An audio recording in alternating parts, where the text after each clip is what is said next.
जामनेर शहरातील वाकीरोड मधील साईनाथ नगर भागातील एका घरातून LCBच्या पथकाने सुमारे 9,15,000 रुपये किमतीचा संशयित HDBT कापूस बियाण्यांचा साठा जप्त केल्याने खळबळ उडाली आहे।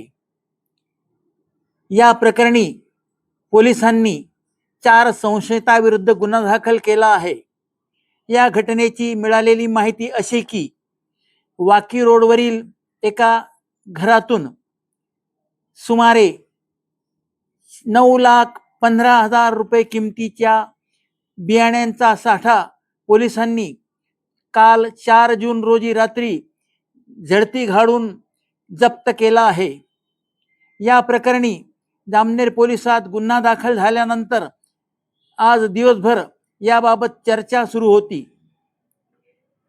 या संशयिताच्या घरात प्रत्येकी 25 कापूस बियाणे BG सेकंड पाकिटे आढळून आली। 40 गोण्यांमध्ये 1016 पाकिटे होती। या बियाण्यांची किंमत 9,15,416 इतकी आहे।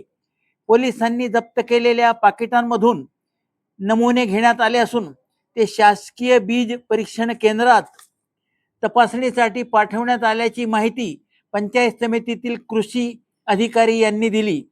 संशयास्पद कापूस बियाणे बेकायदेशीर पद्धतीने शेतकऱ्यांना विक्री करण्याच्या उद्देशाने घरात साठवणूक केल्याप्रकरणी 4 संशयितांविरुद्ध गुन्हा दाखल झाला आहे। हा प्रकार खळबळजनक असून यामुळे शेतकऱ्यांमध्ये देखील खळबळ उडाली आहे।